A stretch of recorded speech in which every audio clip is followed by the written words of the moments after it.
Le vrombissement des moteurs laisse la place au bruit des camions et leur sonnerie de recul. Inlassablement, les ouvriers travaillent aux quatre coins de la piste pour que tout soit prêt le jour J. À l'approche du e-Prix et du Grand Prix de Formule 1, la direction de l'aménagement urbain procède, comme chaque année, à une opération de réfection de la chaussée d'une partie du circuit. Comme c'est un circuit en ville et urbain, il y a une circulation routière toute l'année dessus qui fait des dégradations de la piste. Donc de ce fait, on refait à peu près un tiers du circuit par an pour avoir une piste homogène pour les Formule 1 qui vont courir sur ce circuit. Les différentes portions sont faites tous les 3 ans, à l'exception du boulevard Albert Ier jusqu'à Sainte-Dévote. Cette partie est refaite tous les ans à la demande de l'Automobile Club de Monaco, car c'est la ligne droite de départ du Grand Prix et c'est l'un des boulevards les plus empruntés par les automobilistes tout au long de l'année.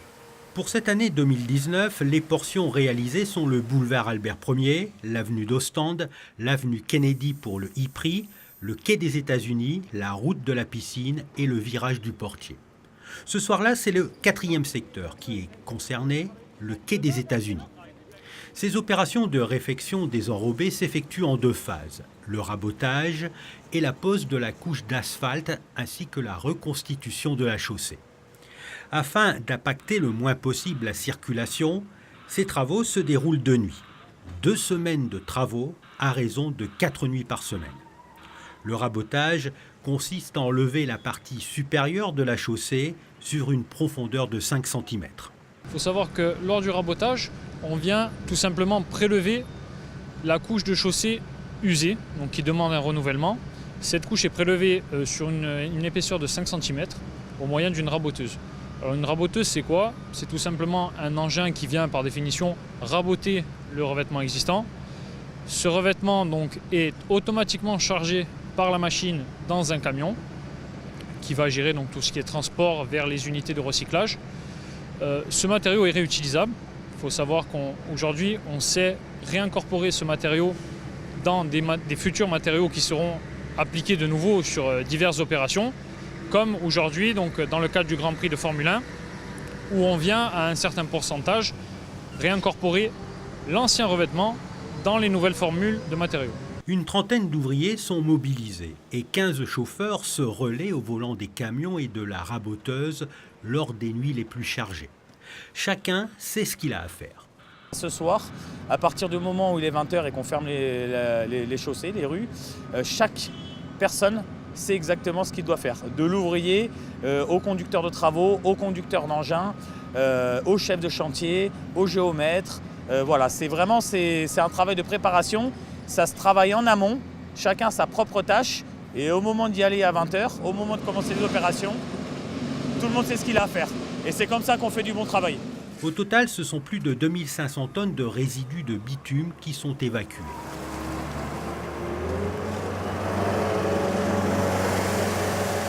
Le lendemain, après une courte pause dîner, une armée d'ouvriers, des camions, des finisseurs ou encore des compacteurs appelés aussi rouleaux compresseurs s'active pour la 2e phase, la pose d'un nouvel enrobé. C'est un enrobé particulier qui est très élastomère, c'est-à-dire il y a beaucoup d'élasticité dans les enrobés, ce qui permet notamment avec les Formule 1 qui vont très vite et notamment les chaleurs qu'il peut y avoir au mois de mai, que l'enrobé peut se déformer sans notamment avoir de fissures et sans créer de trous dans la chaussée. Alors un enrobé en fait c'est quoi? Un enrobé c'est tout simple, c'est des graviers, du bitume et du sable. Ce mélange-là, on le mélange dans une usine qui est à Carros, qui est notre centrale Colas. Ça sort à 180 degrés, on le chauffe. Et ensuite, comme vous pouvez le voir derrière nous, c'est appliqué dans les machines. L'enrobé arrive dans des camions bennes. 17 camions se succèdent pour déverser le bitume dans les trémies des finisseurs. Ces machines qui ont pour fonction de répandre, de régler et de compacter les matériaux de chaussée. Le bitume versé à l'avant est ramené à l'arrière avant d'être réparti sur la surface voulue. Plus le matériau est chaud, plus il est facile à travailler. Les employés de la société monégasque des eaux sont eux aussi à pied d'œuvre. Ils sont chargés, à l'aide de détecteurs de métaux, de dégager les bouches à clé qui donnent accès aux vannes du réseau d'eau potable, afin qu'elles soient facilement repérables en cas de problème. L'enrobé utilisé ici a des propriétés qui répondent aux exigences de la Fédération internationale du sport automobile. Il doit résister à des voitures qui vont très vite, qui ont beaucoup d'appui aérodynamique. Il faut qu'il soit le plus lisse et le plus régulier possible et qu'il n'y ait aucun défaut. Aujourd'hui, une Formule 1 est capable aisément de passer les 300 km/h. De ces 300 km/h, dans certaines courbes, on passe à des vitesses extrêmement réduites. Donc c'est une force de freinage impressionnante. Et cette force est transmise aux pneumatiques qui sont directement en contact avec le revêtement. C'est dans cette hypothèse que le revêtement se doit d'être compétitif, doit répondre à des caractéristiques exceptionnelles, mécaniquement parlant. Donc ça, c'est tout ce qui est structure, capacité. C'est pour ça que le Grand Prix de Monaco bénéficie sur l'ensemble du circuit et essentiellement sur ce circuit d'un revêtement particulier. Pas de droit à l'erreur donc, tout doit être parfait pour que le spectacle soit à la hauteur des espérances. Mais tous ces hommes ne peuvent cacher leur enthousiasme à l'idée de voir les Formule 1 débouler sur cette piste flambant neuve. C'est toujours une fierté d'avoir participé à de tels chantiers. C'est des enrobés de ce type, on n'en fait pas tous les jours. On en fait essentiellement ici, à Monaco. Monaco, c'est un Grand Prix qui est renommé.